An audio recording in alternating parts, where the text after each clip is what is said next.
Hello students, स्वागत है आप सभी का आपके अपने यूट्यूब चैनल प्रिंसफुड एजुकेशन में। आज की क्लास में हम आपको विद्यालय प्रबंधन एवं नेतृत्व का टॉपिक है टीम के निर्माण में संप्रेषण का महत्व, importance of communication in team building.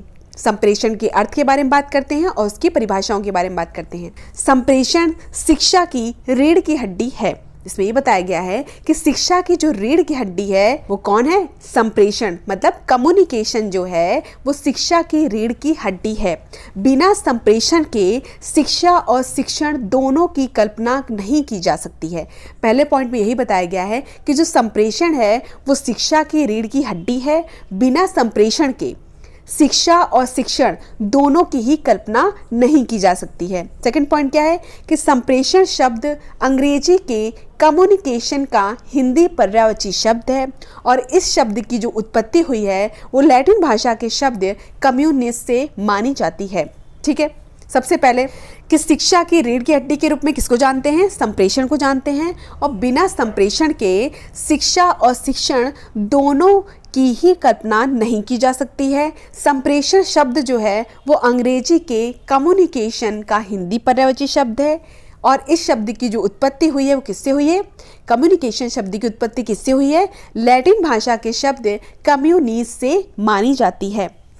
अब पूछा जाएगा कि कम्युनिस्ट का अर्थ क्या है? कम्युनिस्ट शब्द का अभिप्राय है कॉमन या सामान्य। अतः कहा जा सकता है कि संप्रेषण एक ऐसी प्रक्रिया है जिसमें व्यक्ति परस्पर सामान्य अवबोध के माध्यम से आदान प्रदान करने का प्रयास करता है। मतलब जो अपनी विचार हैं वो आदान प्रदान करने का प्रयत्न करता है। किसके माध्यम से? संप्रेषण के माध्यम से। इसीलिए कहा गया है कि शिक्षा और शिक्षण के लिए संप्रेषण बहुत आवश्यक है। और कम्युनिस्ट का अर्थ क्या है? कॉमन या सामान्य। इसलिए बताया गया है कि जो संप्रेषण है वो आदान प्रदान करने की प्रक्रिया का नाम है। मतलब हम अपने विचारों को दूसरे के समक्ष प्रस्तुत करेंगे और जो दूसरा होगा वो पहले हमारे विचारों को सुनेगा, इसके बाद वो अपने विचार प्रस्तुत करेगा। इसलिए संप्रेषण को आदान प्रदान की प्रक्रिया का नाम दिया गया है। ठीक है, संप्रेषण का अर्थ है परस्पर सूचनाओं तथा विचारों का आदान प्रदान करना। प्रबंधन एवं प्रशासन बिना सूचनाओं तथा विचारों के आदान प्रदान के संभव नहीं है। अगर प्रबंधन एवं प्रशासन जो है वो बिना सूचनाओं तथा विचारों के आदान प्रदान के संभव नहीं है।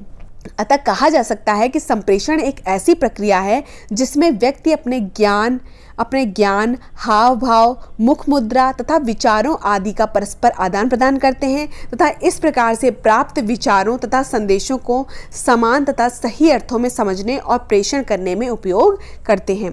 तो संप्रेषण प्रेषण करने की, विचार विनिमय करने की, अपनी बात दूसरों तक पहुंचाने की और दूसरों की बात सुनने की, विचारों, अभिवृत्तियों, संवेदनाओं तथा सूचनाओं एवं ज्ञान के विनिमय करने की एक प्रक्रिया है। तो संप्रेषण को हम कैसे डिफाइन करेंगे कि संप्रेषण जो है वो प्रेषण करने की, पहला पॉइंट क्या निकल के आया? जो संप्रेषण है वो प्रेषण करने की, विचार विनिमय करने की, मतलब विचारों को आदान प्रदान करने की, अपनी बात दूसरों तक पहुंचाने की और दूसरों की बात सुनने की, विचारों, अभिवृत्तियों, संवेदनाओं तथा सूचनाओं एवं ज्ञान के विनिमय करने की एक प्रक्रिया है। कि मतलब हाँ, अपने ज्ञान का प्रचार प्रसार कैसे कर सकते हैं? जब हाँ अपने ज्ञान को दूसरों के समक्ष प्रस्तुत करेंगे और दूसरे जो है वो हमारी बातों को सुनकर अपने ज्ञान को प्रस्तुत करेंगे।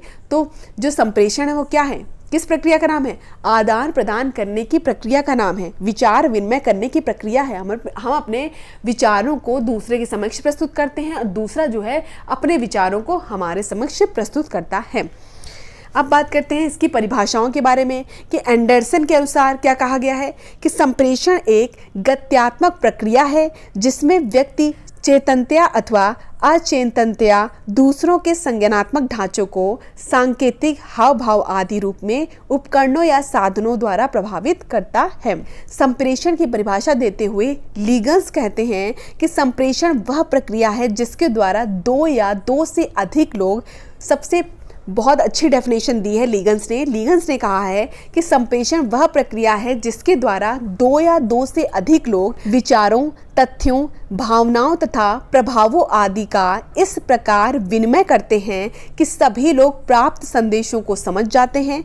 संप्रेषण में संदेश देने वाले तथा संदेश ग्रहण करने वाले के मध्य संदेशों के माध्यम से समन्वय स्थापित किया जाता है। तो लीगन्स ने बहुत अच्छी डेफिनेशन दी है। क्या दी है कि संप्रेषण वह प्रक्रिया है जिसके द्वारा दो या दो से जो अधिक लोग होते हैं विचारों, तथ्यों, भावनाओं तथा प्रभावों आदि का इस प्रकार विनिमय करते हैं कि सभी लोग प्राप्त संदेशों को समझ जाते हैं। संप्रेषण में संदेश देने वाला और संदेश ग्रहण करने वाले के मध्य संदेशों के माध्यम से समन्वय स्थापित किया जाता है। लुगीस तथा वीगल के अनुसार क्या कहा गया है कि संप्रेषण वह प्रक्रिया है जिसके द्वारा सामाजिक व्यवस्था के अंतर्गत सूचनाओं, निर्देशों तथा निर्णयों द्वारा लोगों के विचारों, मतों तथा अभिवृत्तियों में परिवर्तन किया जाता है। एडगर डेले क्या कहते हैं? एडगर डेले कहते हैं कि संप्रेषण विचार विनिमय के मूड में विचारों तथा भावनाओं को परस्पर जानने तथा समझने की प्रक्रिया है। ठीक है, अब संप्रेषण की प्रकृति तथा विशेषताओं के बारे में देख लेते हैं। उपयुक्त सभी परिभाषाओं के आधार पर निम्नलिखित प्रकार से संप्रेषण प्रक्रिया की प्रकृति एवं विशेषताओं का दिग्दर्शन किया जा सकता है। पहला पॉइंट है कि संप्रेषण एक पारस्परिक संबंध स्थापित करने की प्रक्रिया है। संप्रेषण क्या है? एक पारस्परिक संबंध स्थापित करने की प्रक्रिया है। नेक्स्ट पॉइंट है, इसमें विचार विमर्श तथा विचार विनिमय पर विशेष ध्यान दिया जाता है। इसमें विचार विमर्श और विचार विनिमय पर विशेष ध्यान दिया जाता है। तो पहला पॉइंट हो गया कि जो संप्रेषण है वो एक पारस्परिक संबंध स्थापित करने की प्रक्रिया है। इसमें विचार विमर्श तथा विचार विनिमय पर विशेष ध्यान दिया जाता है। यह द्विवाही मतलब टू वे प्रक्रिया है। मतलब इसमें अपने विचारों को दूसरे के समक्ष प्रस्तुत करेंगे और दूसरे के विचारों को सुनेंगे। तो ये होती है द्विवाही प्रक्रिया, अर्थात इसमें दो पक्ष होते हैं, एक संदेश देने वाला और दूसरा संदेश ग्रहण करने वाला।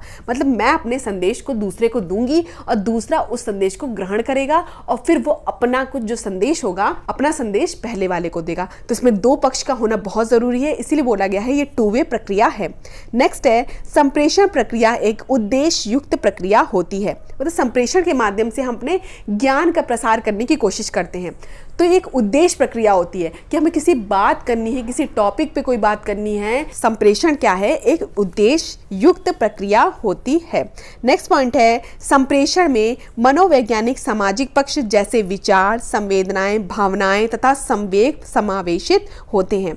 नेक्स्ट है, प्रभावशाली संप्रेषण उत्तम शिक्षण के लिए एक बुनियादी तत्व है। ठीक है, नेक्स्ट है, संप्रेषण एवं सूचनाओं में अंतर है। सूचनाओं में तर्क, औपचारिकता की विशेषताएं होती हैं। जैसे पुस्तक एक सूचना है या टीवी पर प्रोग्राम सूचनाओं से भरे हुए हैं, लेकिन जब तक पुस्तक पढ़ी ना जाए या टीवी खोला ना जाए तब तक संप्रेषण संभव नहीं है। तो सूचनाएं वस्तुनिष्ठ होती हैं, जबकि संप्रेषण में व्यक्ति या व्यक्तियों के व्यक्तिगत प्रत्यक्षीकरण की महत्वपूर्ण भूमिका होती है। देखिए, इसमें बोला गया है कि संप्रेषण और सूचनाओं में क्या अंतर है, कम्युनिकेशन और इन्फॉर्मेशन में क्या अंतर है। ये क्वेश्चन आपके आ सकता है कि कम्युनिकेशन और इन्फॉर्मेशन मतलब संप्रेषण और सूचनाओं में क्या अंतर है। तो सूचनाएं क्या होती हैं? सूचनाओं में तर्क, औपचारिकता की विशेषता होती है। जैसे पुस्तक एक सूचना है। पुस्तक क्या है? एक सूचना है। या टीवी पर जो प्रोग्राम सूचनाओं से भरे हुए होते हैं, लेकिन जब तक पुस्तक पढ़ी नहीं जाएगी, टीवी खोले नहीं जाएंगे, तब तक संप्रेषण संभव है ही नहीं। ठीक है, तो सूचनाएं कैसी होती हैं? वस्तुनिष्ठ होती हैं, जबकि संप्रेषण में व्यक्ति या व्यक्तियों के व्यक्तिगत प्रत्यक्षीकरण की महत्वपूर्ण भूमिका होती है। मतलब वहां पे व्यक्ति का होना जरूरी है। ठीक है, प्रत्यक्ष रूप से व्यक्ति का होना जरूरी है। और कितने व्यक्तियों का होना जरूरी है? कम से कम 2 व्यक्तियों का होना जरूरी है। 2 से अधिक हो सकते हैं, ठीक है, लेकिन 2 व्यक्तियों का होना जरूरी है, इसीलिए इसे टू वे प्रक्रिया भी कहते हैं। नेक्स्ट है, संप्रेषण के 4 मुख्य कार्य हैं। सूचना प्रदान करना, निर्देश अथवा आदेश या संदेश प्रेषित करना। नेक्स्ट है, परस्पर विश्वास जागृत करना। नेक्स्ट है, समन्वय स्थापित करना। तो 4 मुख्य कार्य कौन से हैं? पहला मुख्य कार्य है सूचना प्रदान करना। सेकंड है निर्देश अथवा आदेश या संदेश प्रेषित करना, मतलब अपने संदेश को प्रसारित करना। परस्पर विश्वास जागृत करना और समन्वय स्थापित करना। ठीक है, नेक्स्ट है कि संप्रेषण की प्रक्रिया में परस्पर अंतःक्रिया पृष्ठपोषण होना आवश्यक है। संप्रेषण की क्रिया में अंतःक्रिया पृष्ठपोषण होना आवश्यक है। नेक्स्ट है संप्रेषण में विचारों या सूचनाओं को मौखिक, लिखित अथवा सांकेतिक के रूप में प्रेषित किया जाता है एवं ग्रहण किया जाता है। मतलब संप्रेषण में जो सूचनाएं होती हैं वो बोलकर भी, लिखकर भी और सांकेतिक रूप में भी प्रेषित की जा सकती हैं। नेक्स्ट है संप्रेषण सदैव गत्यात्मक प्रक्रिया होती है।